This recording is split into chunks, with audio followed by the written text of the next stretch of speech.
One of the most convincing ideas for me that Catholicism is true is its subversiveness. It's really not something you would ever expect, and it doesn't seem like something anyone would or even could come up with on their own. And possibly the most striking example of this is the idea that God is love. I absolutely love this idea, and it's just something you would never see coming. You don't see it anywhere in any other religious thought. The idea that the God of the universe, the creator of everything, the ruler of the world, the greatest possible being, would choose to humble himself, would choose to make these creatures, right? Like imagine you made like ants or something, and then choose to submit himself to their will, to be humble before them, to really care about the fate of each one of them, to the point where if he had to, he would even die for them. God, in all his greatness, did not deem godhood something to be grasped at, but he empties himself and takes the form of a slave for these like ants that he created. Would it not be fitting for God to make everyone and then if they were good enough to get to heaven, their reward would be eternal happiness, and then if they weren't, their reward would be continuing to exist in hell, I guess? Like, why would God so choose to be so humble when in reality he's so great? I really love this line that exemplifies the craziness from Romans that says, very rarely will anyone die for a righteous person, though for a good person, someone might possibly dare to die. Like, if someone was really good, you might dare to die for them. But could you imagine dying for an evil person, right? Dying for your worst enemy. But could you imagine dying for an evil person, for your worst enemy? Paul says, God demonstrates his own love for us in this. While we were still sinners, Christ died for us. And you can just tell Paul is speaking from the heart here because he knows that at the very time that Christ was dying for him, he was busy trying his very best to kill as many of Christ's friends as he could. So Christ knows that while he was still a terrible sinner, Christ even then loved him so deeply that he died for him. Father von Balthasar calls Christianity the absolute reversal of the world's expectations. He says, the world expects a God of power. Instead, it encounters the powerless God who dies on the cross. The world expects a God who will fix history. Instead, it encounters a God who enters into history in weakness and accepts its rejection. It's something you would never expect, but once you hear and understand it, it is such a compelling idea precisely because you would never think of it. It's it's what a really good person would be like in a new and refreshing way, not in the way that a man would think a good person would be like. The idea that the giving of yourself is the most important thing just feels like something only God could come up with. Which is why I just love that the Bible really emphasizes this clearly beyond any shadow of a doubt that this is the number one thing above everything else. But in 1 Corinthians 13, the Bible gives us two runners up that tie for second place after love. The first of these is faith, which to me also makes a lot of sense. I mean, we've just stated that the idea that love is the greatest is not something that comes naturally to us. Like, to truly act in true love with our whole being is not something that we are going to think is the best thing to do. So while we're thinking we would rather be doing something else, or it would be better for us to be doing something else, God tells us what we should truly be doing. And so that requires some element of faith on our part to trust in His plan, that His plan is the best plan for us to love. So at least while we're on earth, faith is sort of a necessary byproduct of love for us fallen humans. But then, tied with faith for second place is hope. And I think hope is one that is a little different, and it often gets swept under the rug because people think of it as just wishful thinking. So first you love God, right? And then you have faith in His will for you and what He wants you to do. And so let's say maybe you give your money to the poor, but you still hope that you get that fancy car you always wanted, even though you just spent that money on the poor. Now, there's nothing wrong with wanting a fancy car, but I think as you get into a deeper relationship with Jesus, there's this really important idea you learn, that His will for you is not some arbitrarily chosen divine cosmic, like the best thing for you. Like, you have to eat your vegetables because they're good for you. It's like, okay, I have to go give money to the poor because it's like the right thing to do. What you learn is that it's actually in your best interest, truly.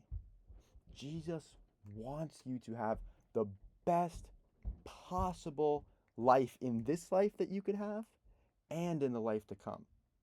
And His will for you is always going to reflect what is truly the best thing for you. And if you could only see, not as man sees, but as God sees, you would agree that His will was the best thing for you. You would want to go and do His will, no matter what it was, giving money to the poor, whatever. You would see that that actually was going to make you happier in the long run than getting that fancy car.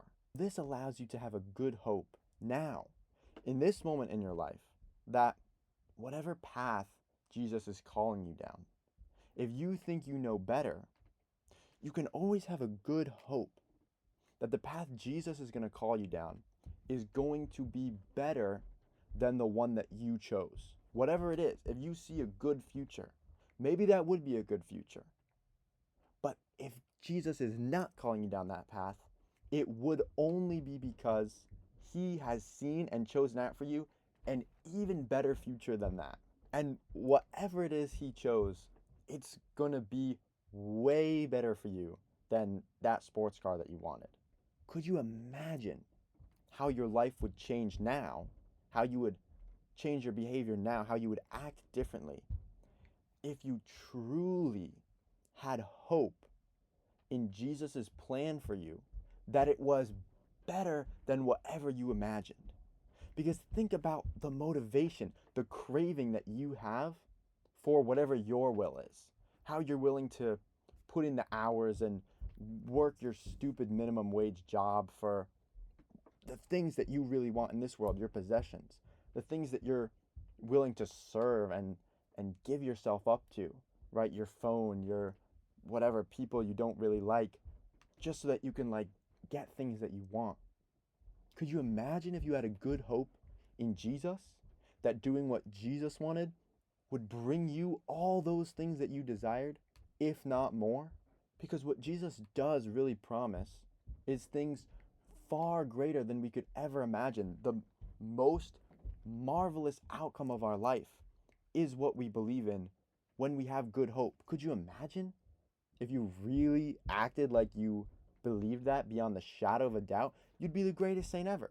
You'd be wanting to go and give all your money to the poor.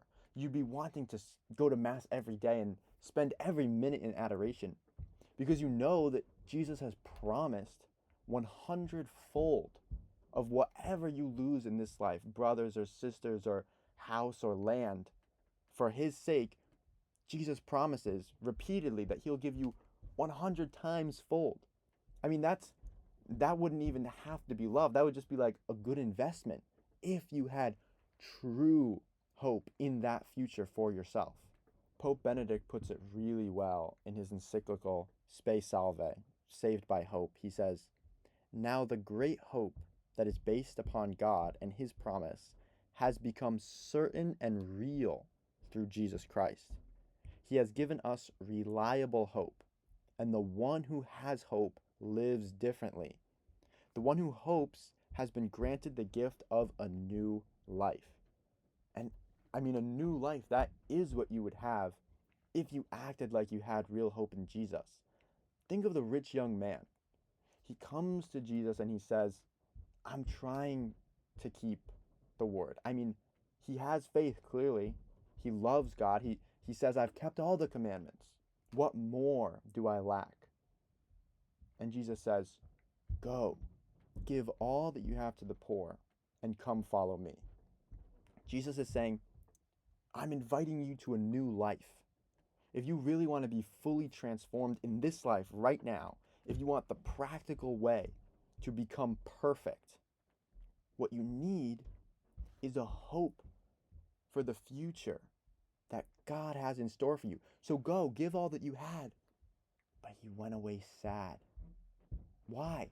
He goes away sad because he can't hope in that future God has for him. He wants to cling to the things of this world, hope in himself, in his own future, his own ability. Clearly, he doesn't lack faith, or he wouldn't have went away sad. If he just didn't believe Jesus or didn't believe in God, he wouldn't have been so upset at his position with these possessions. Because Jesus says, give them away. Give them away. And if you have hope, you will know that that will be the best thing for you. And then you can come and follow me. Then you can have a new life, as Pope Benedict says.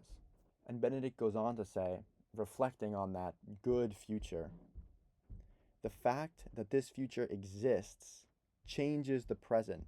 The present is touched by the future reality. And I find this image so beautiful, that the hope of heaven, which would be the ultimate hope, right? Ultimate union with God. That hope, that knowledge that is what awaits you if you truly have faith, is going to change everything about your life now. It's not just wishful thinking. It's not just daydreaming. It's going to practically completely transform the way you act in this life, no matter what you're faced with, right? Even in the face of death. Think of St. Lawrence, who said when he was being roasted alive over an oven, he said, turn me over, I'm done on this side. Like with a smile. He was being burned alive. What could have possibly possessed him to have such a calm reaction to what many people would think is the worst possible thing that could ever happen to you? He's being tortured to death. But a good hope in what was about to come. He had physical pain, but he knew the physical pleasure that awaited him in heaven. He had lost all his possessions, but he knew the riches that awaited him. He was overjoyed to be dying for Christ because he knew that those who are persecuted for righteousness' sake, theirs is the kingdom of heaven.